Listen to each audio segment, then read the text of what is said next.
Hello and welcome to Tom and Sukey shop. Today I'm going to go over making this dental molding that I have here, and I'm going to give you some tips and tricks how I lay it out, how I cut and chop this, because this is all done out of one piece of wood, and then this is going to be going around an outside corner and kind of how I figure that out ahead of time.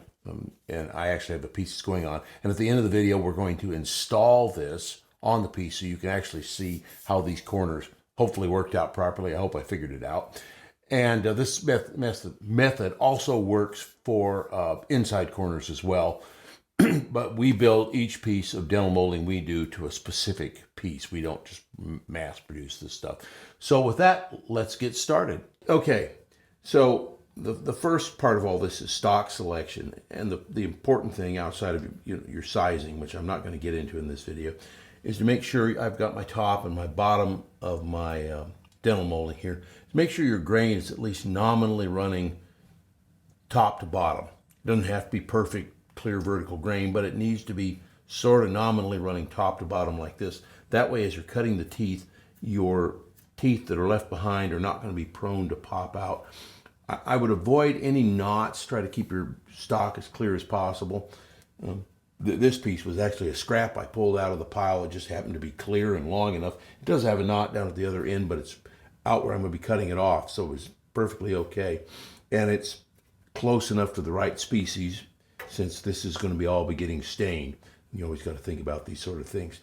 All right, now with that, let's get on to doing the layout. I've looked at my stock, and I've, of course, determined what my top and bottom are going to be. And I've laid out what my center of my molding is going to be based on the width of my overall project. Now, the next step I want to do is I need to measure out one side. I've split it out in half. It's going to be, this particular piece is going to be 51 1/4. The front face of it's going to be 51 1/4. So I'm going to be 25 5/8, yes. Okay, I'm going to find my 25 5/8 mark here, and I'm just going to make myself a reference mark here, and I'm going to make a reference mark going over here real quick so I know where they're at, and I'm double checking here. All right, now what I want to do is I want to make sure that my last cutaway is about right here, and then I want to leave quite a bit of material out to about here to allow for the miter joint of the piece going around the corner. If you do this and you think about this stuff ahead of time, it'll save you having a goofy looking molding like the stuff you buy at the store, where you always end up in the middle of a tooth or something. So if you do this, you can always have your positive tooth sticking up and mitering in about the right place. And then what I do is I'll make my, in this case it's going to be 1 3/4. I'll lay out that further down here, and then you can just cut them out of the blank. Okay, so what I'm going to do is I'm going to use my pattern that I actually just keep to remind myself how to do this. It happens to be 5/8 of an inch wide, which is the width I want my teeth to be. So I'm going to roughly, as carefully as I can, center it over my mark like this, and then I will just catch the mark on the other side here and then mark my next mark. I'll square these up. And then every tooth I want to remove, I put an X in there. So I'm going to mark my next one. Just put a tick there, and I'll leave that solid. I'll mark this one. I'm going to put an X, and I've marked what roughly my quarter of my segment is, and I'm going to work my way down to about here, just quickly laying this out. You could be more anal about it, but this method has always worked really well, and it looks good. Now I'm going to stop right there.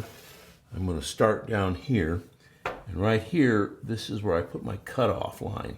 So I wanted to make sure I leave plenty of meat.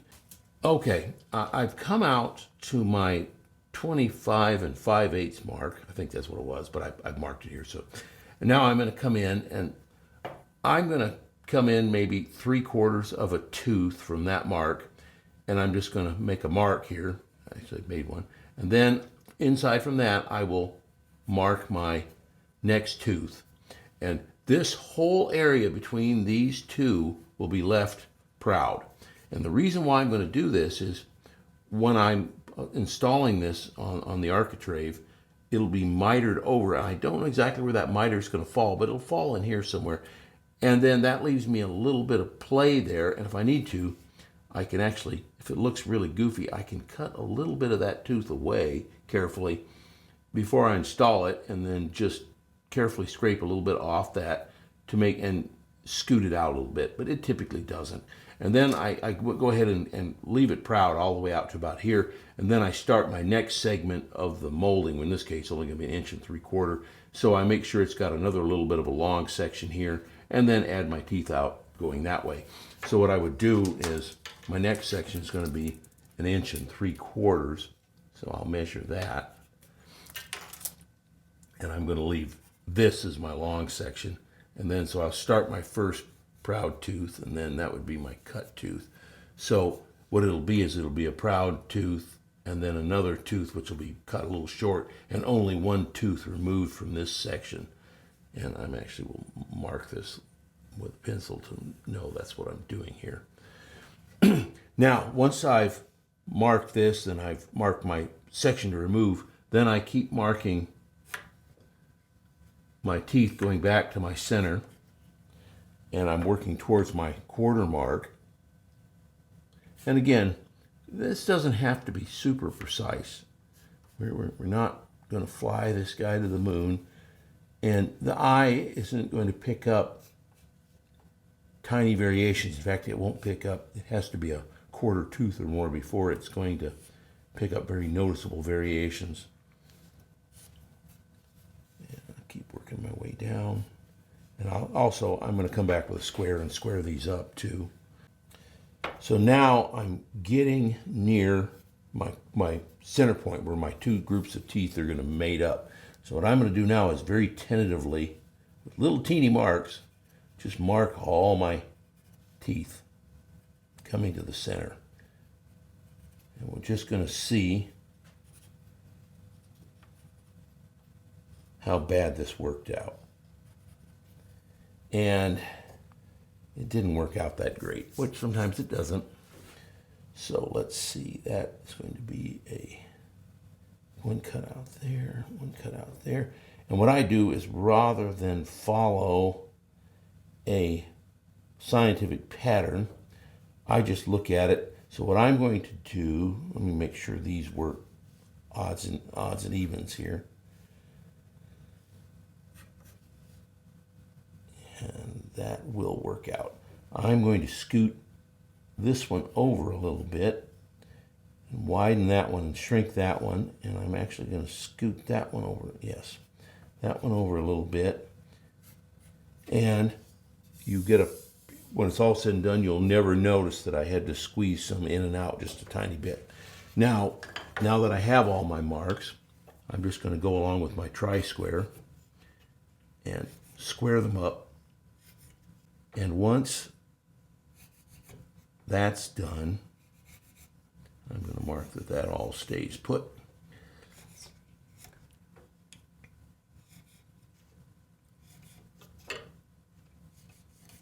We'll come back and come to the next step of this. Okay, I've got my whole layout done, and I actually took a knife and scored each one of my cuts, and I'll come back and actually give them a love tap with a chisel too, just to make life easier. Now, I want to mark my depth.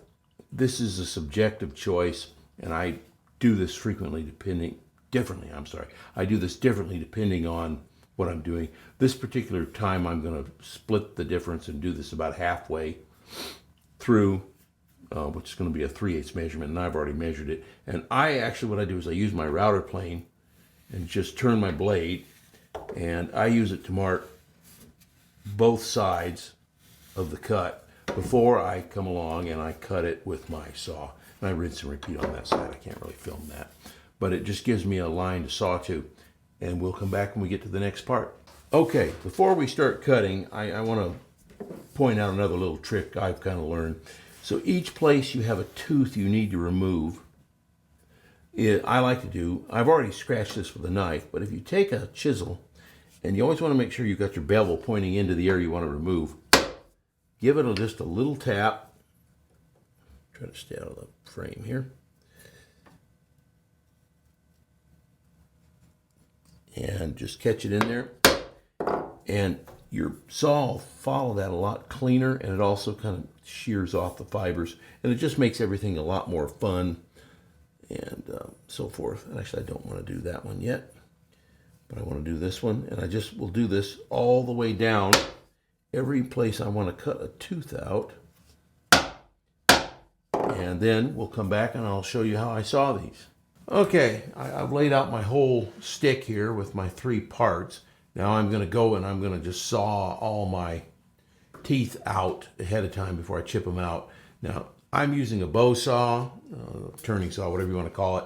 If you've got a nice back saw, it's actually work a little better for this, but I don't own a decent back saw, and this is what I cut most of my joinery with, so this is what I'll use. This is why I've got it picked up. If you've got a back saw, you could probably set it flat on your bench. And I usually just push it against a peg and just carefully cut each one down to my line, moving down mass production style. It doesn't take very long to cut them all. Okay, now I'm to the fun part. I actually get to start cleaning out. Now you want to make sure you've clearly marked which teeth need to go, and I'm going to clean out. Now, depending on your wood, this is very subjective, but you know, this is actually a piece of spruce, I'm guessing, by the way it smells and how hard it is to clean out. So what I'm doing is I take my chisel and I'm actually going to clear my waste off both sides, and your chisel should be good and sharp. Clean it off, cut away as much as you can before you start chopping so you don't have a blowout.